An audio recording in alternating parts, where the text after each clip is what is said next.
Okay, guys. This is the CBA, or the curriculum-based assessment that you guys took a couple weeks ago. I'm just going to go through this before your final tomorrow. You guys have a test right before the holidays. So notice that I've got like markings. I've already worked through all this. Just ignore that. We're going to go through it on a fresh sheet of paper. So let's just jump right into it. All right, at a store, the ratio of the number of limes sold to the number of lemons sold is 2 to 3. Complete the table to show the relationship between the number of limes sold and the number of lemons sold.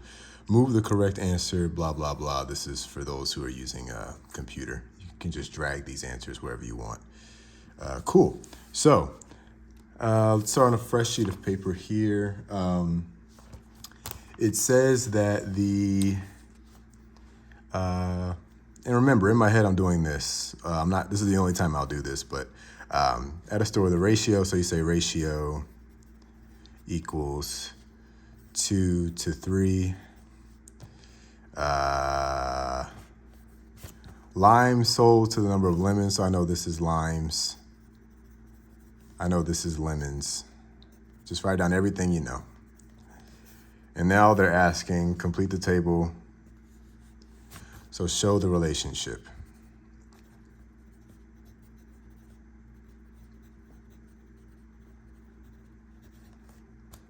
Right? In other words, find real deal numbers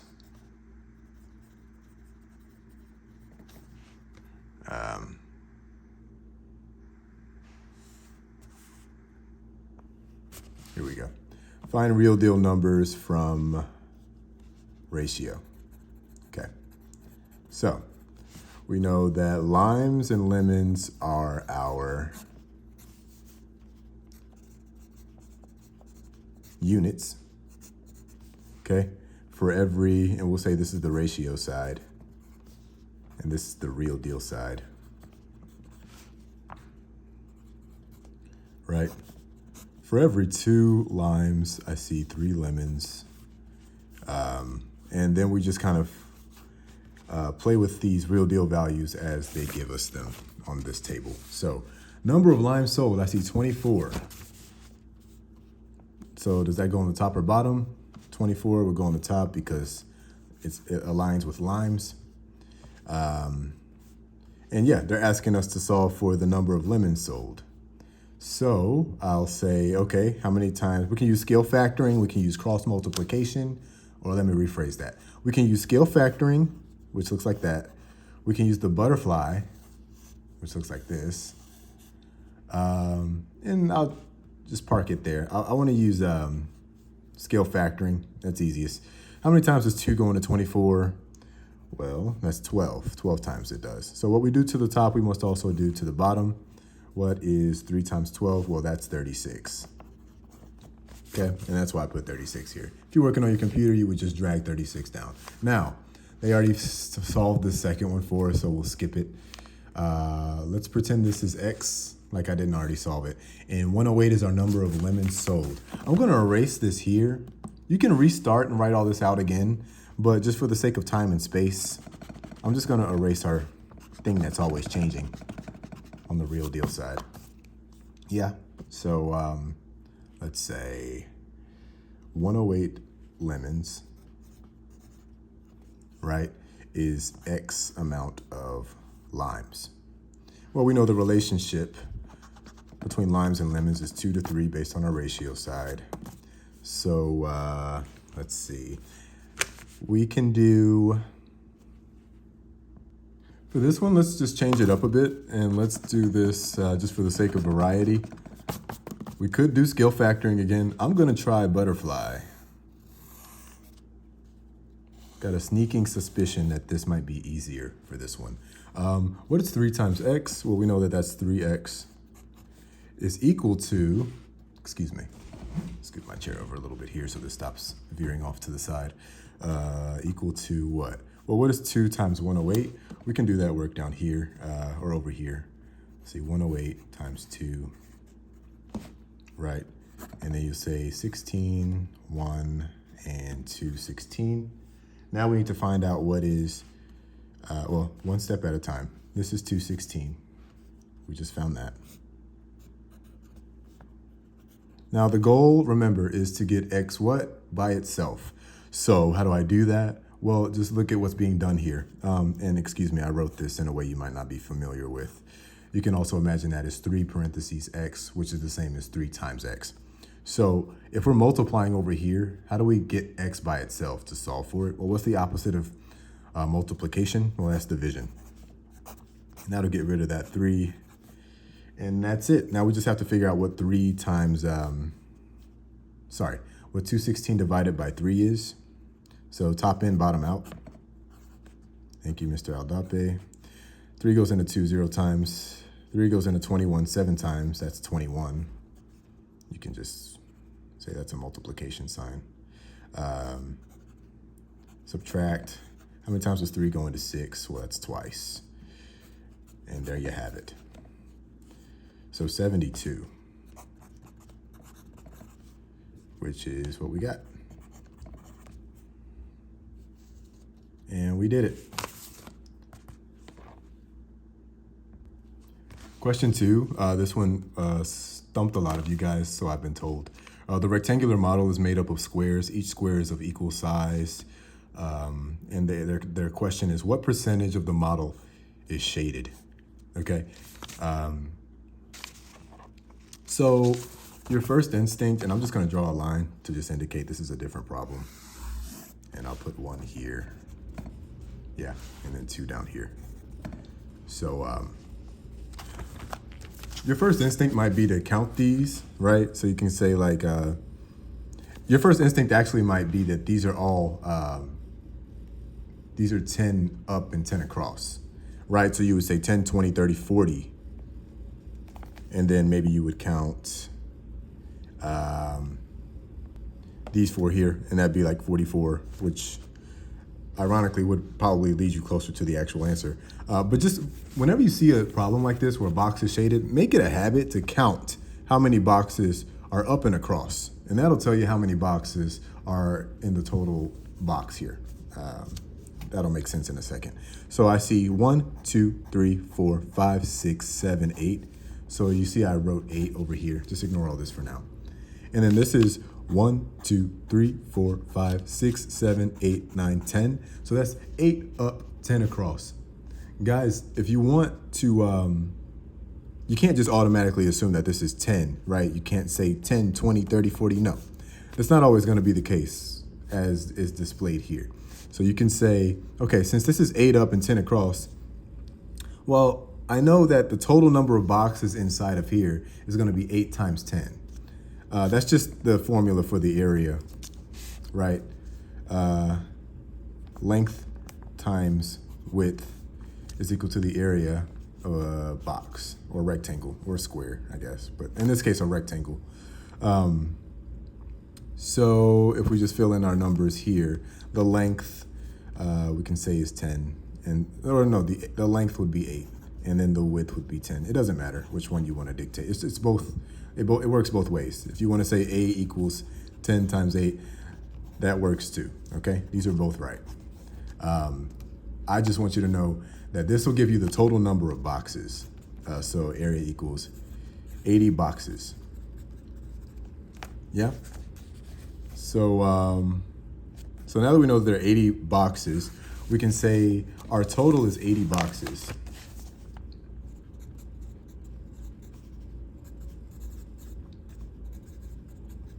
So how many are shaded?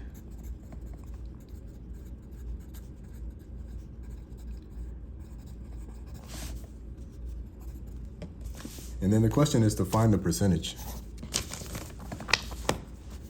What percentage is shaded?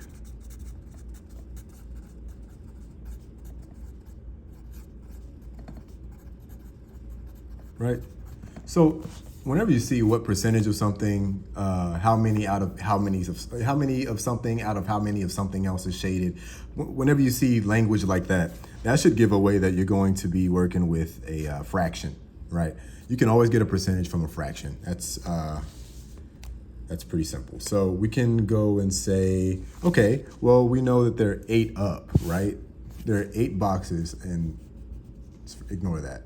If there are 8 boxes going up, instead of counting 10, 20, 30, blah, blah, blah, which is wrong, you would go 8, 16, and just keep going by multiples of 8. And then you can count these last 4 here, which leaves 36 shaded, right?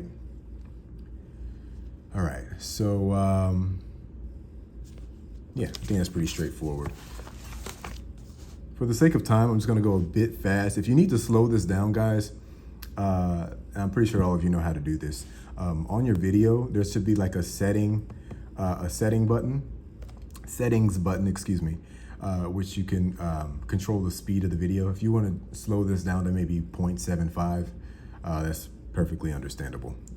But for the sake of time and space on my phone, I'm gonna kind of go a little brush past a couple things here. Not brush past, but I'll move a little quickly. I know you guys have other things to do as well. So out of 80 boxes total, so here are my units, right? Total, and we can say shaded, right? And let's see, we know we have 80 boxes total, and now we know we have 36 boxes shaded.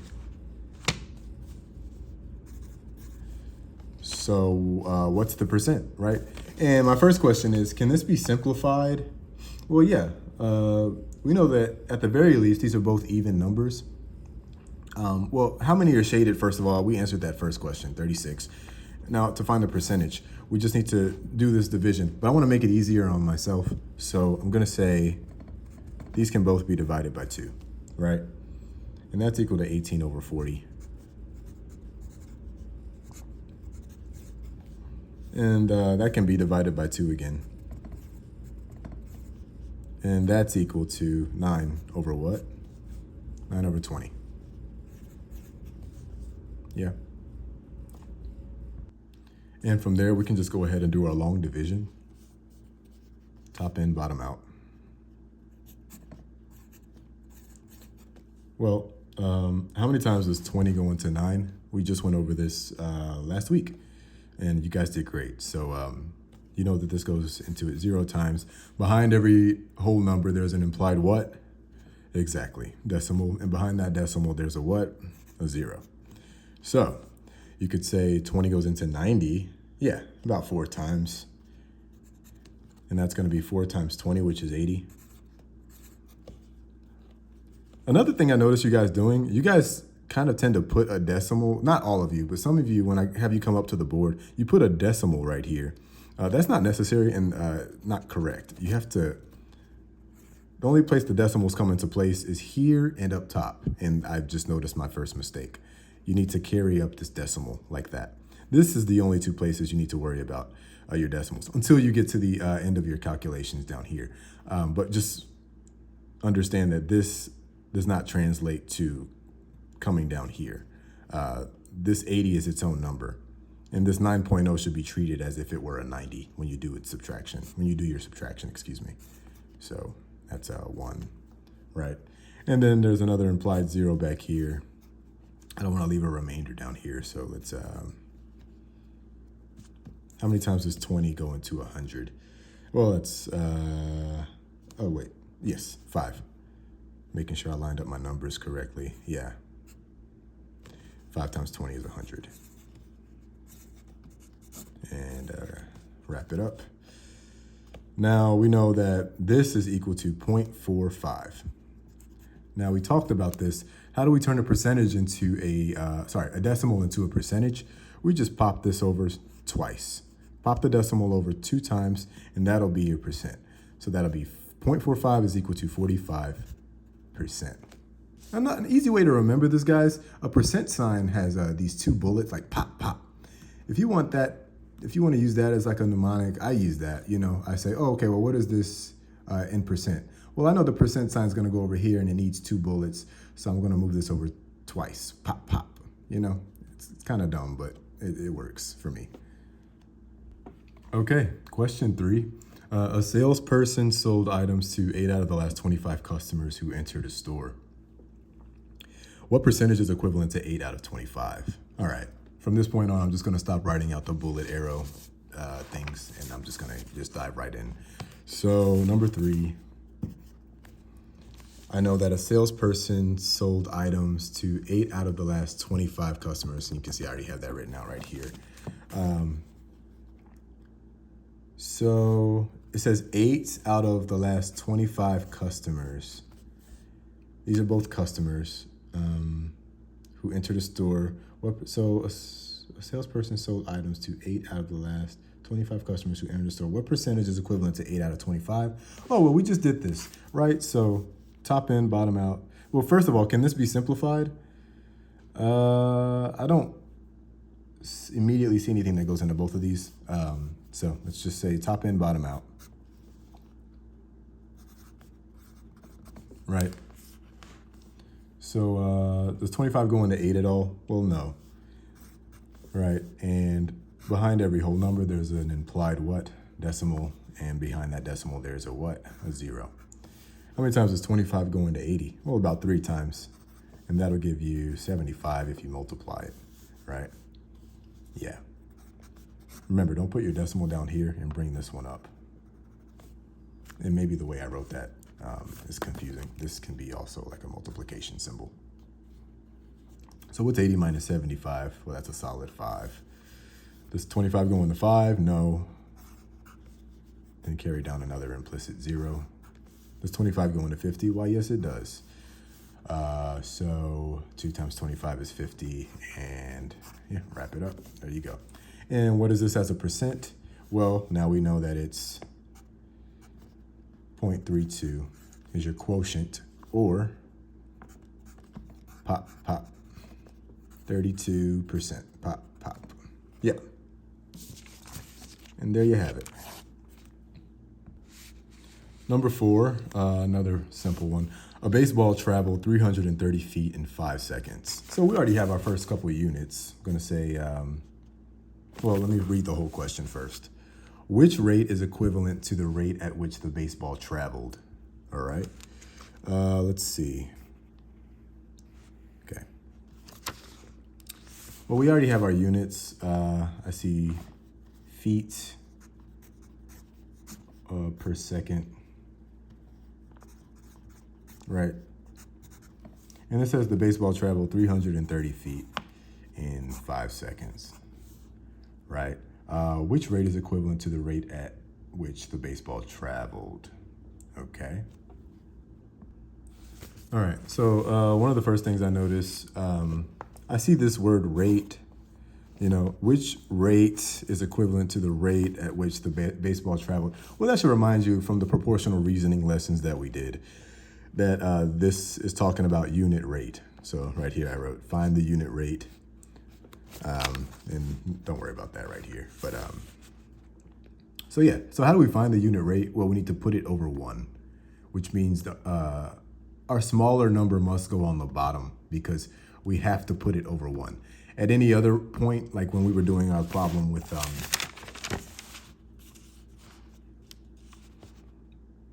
well, this actually mattered a bit. 1 second. So this is a better example. When we were working with our limes to lemons, we weren't exactly working with unit rate. So it doesn't matter what number goes on top or bottom. Unit rate, just for now, just when you hear unit rate, that should be assigned to you that the order matters. Not the order, but the placement matters.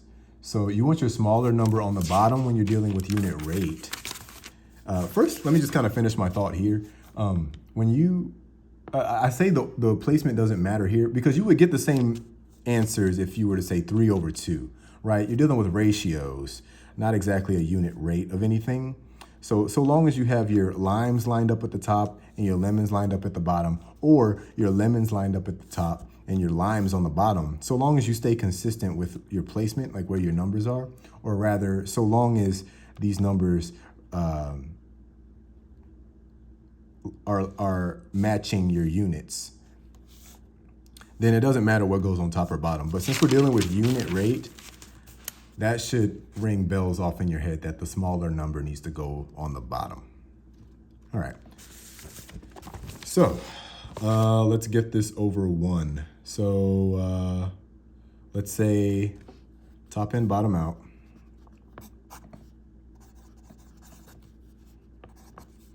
Yeah. How many times is 5 going to 3? 0. How about 5 into 33? Well, that's 6. If you multiply that, that'll be 30. 3. Bring down your... And then you do the same thing again. How many times is 5 going to 30? Well, that's 6 again. Yeah. Boom. And just like that. I like to cross this out and say we've divided 5 by itself. So that's 1. So you have 66 feet per second. So this is going to be equal to 66 per 1. Yeah. And what matches that? Well, that's B. 66 feet per 1 second. Okay. Number 5, the wingspan of an adult bald eagle can be 7 feet. What is this wingspan in inches? All right. So I see 2 units. I see feet and I see inches. And we're going to do this. No, I was going to do it twice, but just kind of flip our units just to show you that it doesn't matter. But just try to internalize that, guys. I'm not going to do this twice. I just understand that because we're not dealing with a unit rate, it doesn't matter what's on top or bottom, just so long as you match it with your units. So, yeah. So what do we have to work with? We have the wingspan of an adult bald eagle can be 7 feet. All right. What is this wingspan in inches? Okay. We don't know. All right. Based on our unit conversions, we never got a chance to go over that, but I was told that you all will be given that information on the last test, which I wrote it on the board from Mr. Williams, as per Mr. Williams' instructions. So I'm assuming that they will allow you some sort of table or some sort of help in regards to unit conversion. So I'm just going to trust that and let you know that for every 1 foot, there are 12 inches in every 1 foot. That's just the common knowledge, okay? So how do we get from 1 to 7? And then we can say, well, I'm going to use scale factoring, by the way. That's always my go-to. It's the most straightforward thing in the world. So what is 1 times what is 7? Well, that's 7. And what you do to the top, you must also do to the what? The bottom. Yeah. So what is 7 times 12? Well, we'll do that over here. Yeah. 2 times 7 is 14. 7, 8. And there you have it. X is equal to 84. Right? So now you'll say, oh, that's it. Yeah, that's the answer. 84 inches. Okay, number 6. There are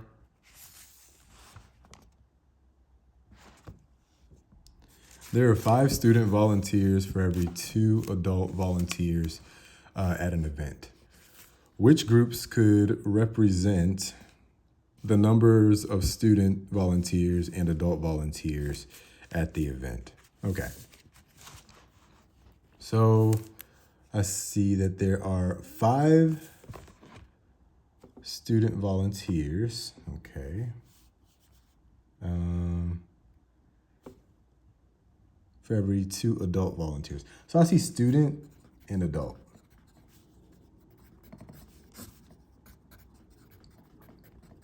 Yeah. And I see 5 for every 2. So which groups could represent the numbers of students and volunteers and adult volunteers? This is just like the problem we did back here, guys. No need to turn your page. I'm just showing you. It's like up here. We're going to play with the ratio and the real. We're going to play with the one side based on the other.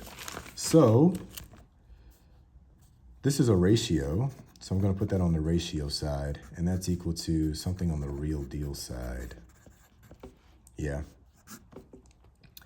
And we're just going to play around with these numbers here. You can already see the answers, obviously, but just pretend these markings aren't here. It says select 2 correct answers. So once you find 2, you can be done with it. So 120 student volunteers and 48 adult volunteers. All right. 120 student and 48 adult. Does this track? All right. So let's see. I like to do scale factoring first. That's so much more straightforward. 48. So how many times does 2 go into 48? Excuse me. Let's see, 24, yeah, 24. So if I multiply by 24, what I do to the top, bottom, I must also do to the top. So this is where the trick comes in. These two numbers must be the same. So what is 5 times 24? Well, let's check that over here, or down here rather. So we'll say 5 times 24, right? And then you'll say that's a 20. That's a 10 plus a 2. That's 120. Oh, good. All right. So this checks out. So you can circle A, right? This is fine. That works. That's one correct answer down. I'm going to scribble this out. This is no longer necessary. I'm going to erase this. And we're just going to keep going.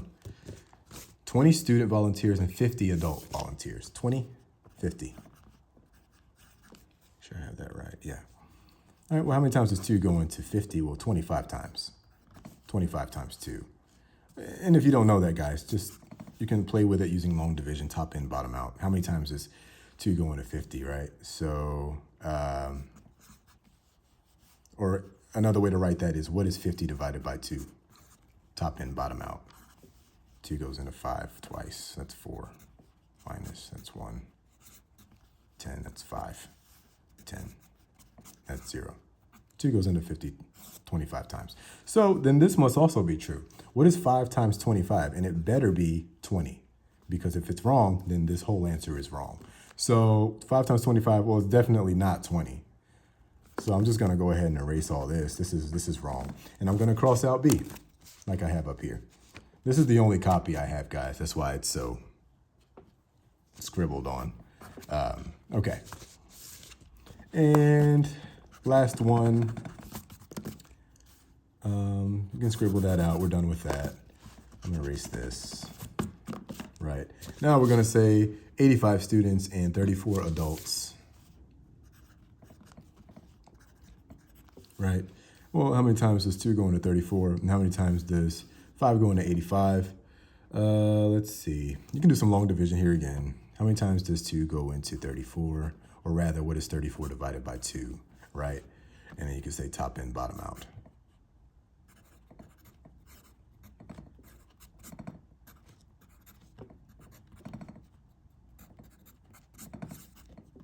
Got it.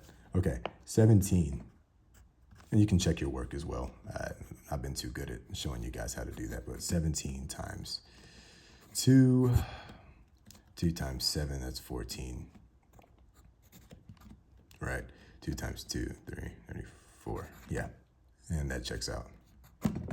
So that should be fine. Now, this 5 better go into 85 17 times, because what I do at the bottom, I must also do at the top, right? So 17. 5 times 17 is 85. And yeah, that tracks. So C is correct. Okay, guys, this video is getting very, very long. I'm going to split this into 2. Thank you for staying for this long.